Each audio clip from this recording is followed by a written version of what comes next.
Bem, estamos aqui prosseguindo, terceira parte do quarto ensaio de Owen, da série Uma Nova Visão da Sociedade. A gente parou na parte em que Owen dizia que acreditava que o homem poderia ser transformado, que as crianças de qualquer classe poderiam ser transformadas em homens de qualquer outra classe. Então, Owen acreditava numa mobilidade social baseada na educação. Owen reforça sua crença no poder da educação.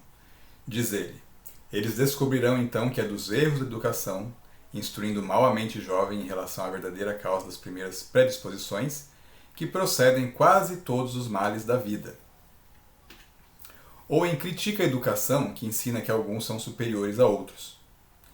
Diz Owen: as ideias de direito exclusivo e consequente superioridade que os homens até agora foram ensinados a atribuir aos sentimentos e hábitos iniciais em que foram instruídos são a principal causa de desunião em toda a sociedade. Então Owen está criticando, em meio à educação, a ideia de se considerar superior, a ideia de que alguém tenha direito exclusivo sobre alguma coisa. Ele está criticando a individualidade, está criticando a hierarquia social. Owen retoma a formação do caráter como elemento determinante da felicidade.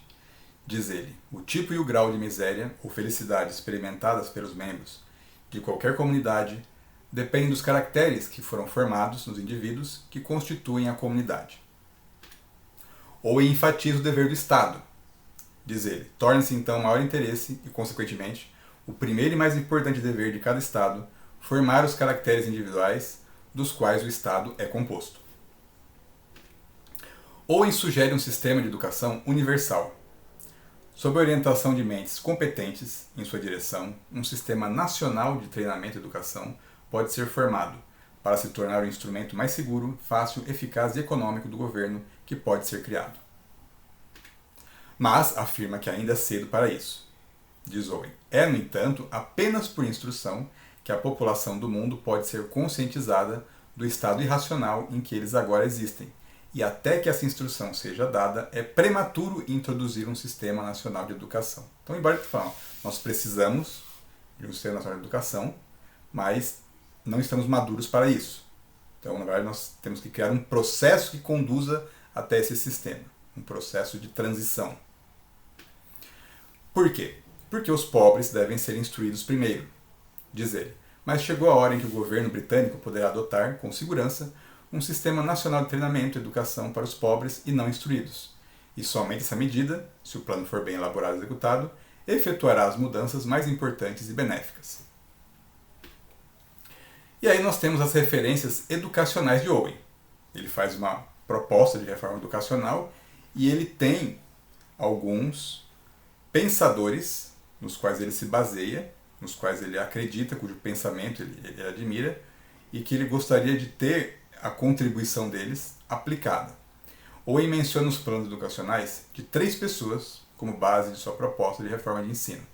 Primeiro, Andrew Bell, um padre episcopal escocês, educador que foi pioneiro no sistema Madras de educação, também conhecido como instrução mútua ou sistema monitorado, nas escolas, e que foi o fundador do Madras College, uma escola secundária em St. Andrews. Segunda pessoa de referência que Owen menciona é Joseph Lancaster, um Quaker inglês, pedagogista e inovador de educação pública. Sua principal obra é o livro Improvements in Education, publicado em 1803.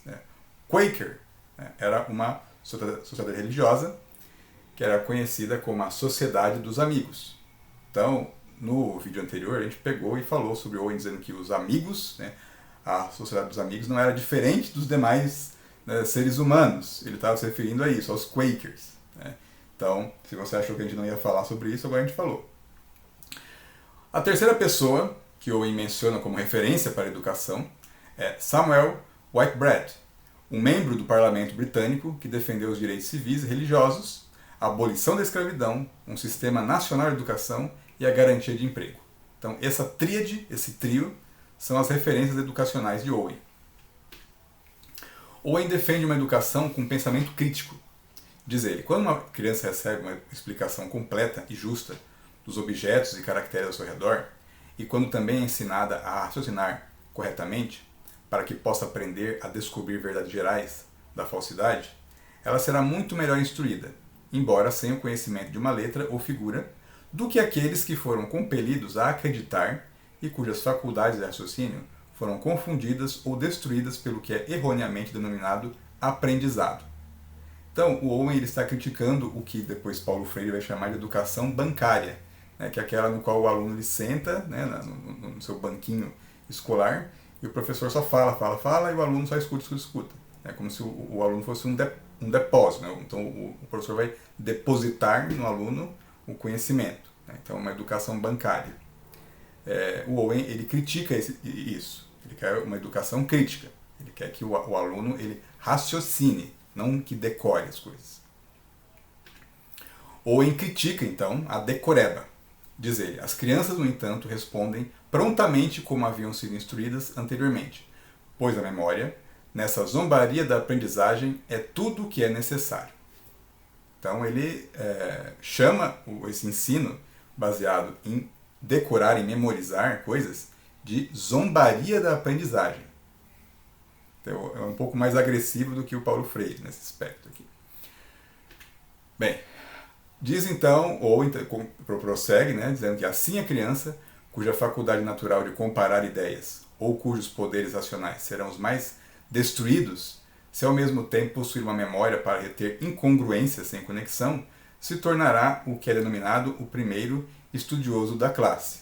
Então o Owen está criticando, dizendo que a criança que hoje ela é tida como o melhor aluno, na verdade é uma pessoa que usa, né, a sua capacidade mental para reter incongruências sem conexão. Então isso é aplaudido. Não, então parabéns para você saber de todas essas informações sem que saiba realmente para que serve isso e como aplicar. Owen adverte que os seus princípios exigem engajamento. Diz ele aqui, os princípios aqui defendidos não admitem a aplicação de nenhum engano e nenhuma classe de homens. Eles não aceitam procedimentos na prática, mas com sinceridade e franqueza ilimitadas. Aqui ele possivelmente está dando ele já está criticando os políticos, aqueles que talvez só queiram ser associados aos seus princípios para aparecer. Então ele se coloca contra a hipocrisia, que é pessoas que realmente acreditem em suas ideias engajadas nessa transformação. Ou então lista os atores necessários para a implementação de seu plano no governo. Diz ele, certamente então deve ser o desejo de todo homem racional, de todo verdadeiro amigo da humanidade, de que uma cooperação cordial e unidade de ação seja realizada entre o executivo britânico, o parlamento, a igreja e o povo, de estabelecer uma base ampla e firme para a felicidade futura de si mesmos e do mundo.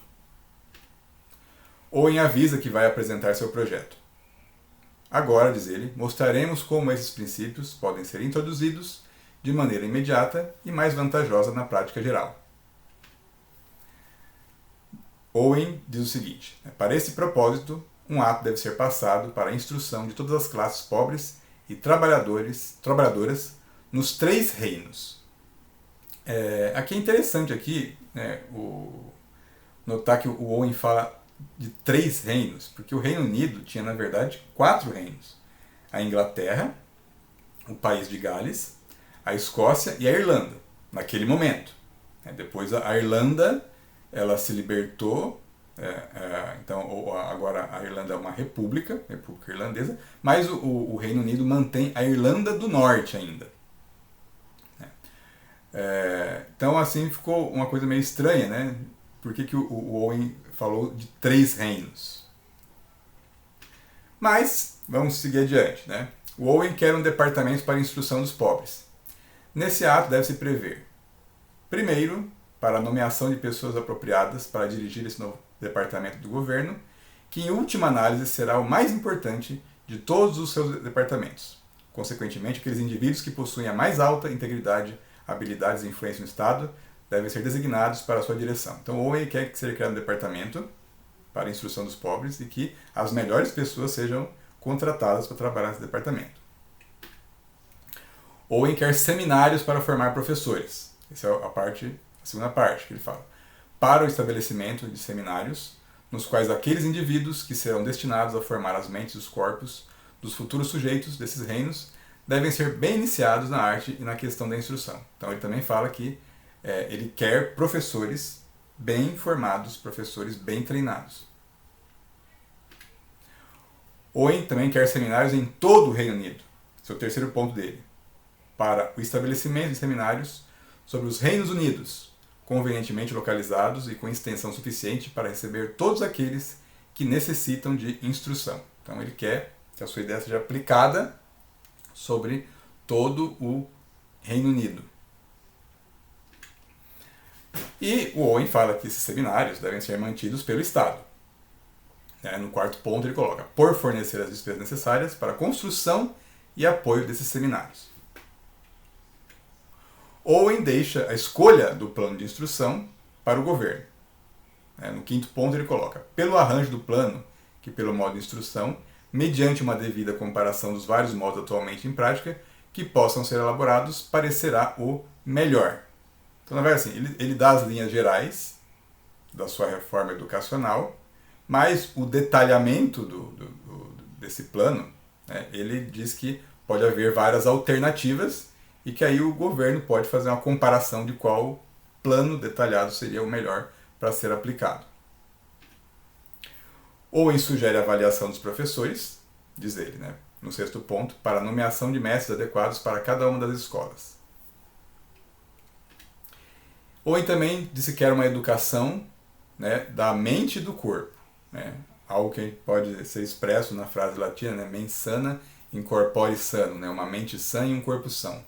No último ponto ele diz, a questão da instrução, tanto para o corpo quanto para a mente nesses seminários, deve ser substancialmente benéfica para os indivíduos e para o Estado, pois esse é, ou deveria ser, o único motivo para o estabelecimento de seminários nacionais. Este ato de 7 pontos é o resumo da proposta de Owen. Diz ele, esses são os esboços das disposições necessárias para preparar o mais poderoso instrumento de bem que já foi colocado nas mãos do homem. Mas Owen avisa que a política de instrução deve ser acompanhada de uma política de emprego. Diz ele, a última melhoria nacional que ainda deve ser proposta no estado atual da mente do público é que outro ato legislativo seja aprovado, com o objetivo de obter informações regulares e precisas sobre o valor e a demanda de mão de obra nos países britânicos. Esta informação é necessária, preparatória para a adoção de medidas que serão propostas para fornecer mão de obra para aqueles que ocasionalmente não conseguem obter outro emprego. Então aqui o Owen está dizendo que o governo ele tem que fazer levantamento sobre o emprego e que ele utilize esses dados para então adotar medidas, elaborar políticas para o fomento de emprego, para que as pessoas não fiquem ociosas. Então, assim, se tem pessoas desempregadas, o Owen está dizendo que o governo tem que providenciar uma forma de que elas sejam empregadas. E aqui ele está falando de emprego. Aqui. O Robert Owen ele é mencionado, por exemplo, por Paul Singer, como um precursor da economia solidária, o cooperativismo. Ele é envolvido em ideias comunitárias, em formas alternativas de trabalho, mas nesse momento ele está falando de emprego. Está falando de emprego. Owen sugere ao governo um acompanhamento regular dos dados de emprego e desemprego. Owen sugere 3 métricas para o governo. O primeiro é o preço médio do trabalho manual do distrito durante o período incluído no retorno. Então ele quer que seja levantado um preço médio do trabalho. Segundo, o número daqueles em cada distrito que dependem do trabalho diário ou da paróquia para apoio, e quem pode estar no período desse retorno desempregado e ainda capaz de trabalhar. Ele quer também um levantamento de quem está empregado e desempregado. E terceiro, o Owen ele sugere que seja levantado o número daqueles que no período de cada retorno estão apenas parcialmente empregados, e a extensão desse emprego parcial. Então, esses 3 indicadores para o Owen devem ser levantados regularmente para que o governo possa adotar medidas para fomentar o emprego. O Owen afirma que a riqueza dos países deriva do trabalho das pessoas. Por isso que, então, ele insiste em que todo mundo tem que estar trabalhando, porque se todo mundo estiver trabalhando vai gerar renda, essa renda, através dos impostos, né, vai gerar a riqueza do país. Diz ele, afirmamos, por ser fácil provar, que as receitas de todos os países derivam direta ou indiretamente do trabalho do homem. Bem, a gente, né, já falou bastante agora. O ensaio ainda não terminou, nós vamos prosseguir ele no outro vídeo. Eu agradeço a atenção, peço que você curta o vídeo, se inscreva no canal, continue assistindo essa aula no próximo vídeo, compartilhe, faça comentários. Obrigado pela sua audiência.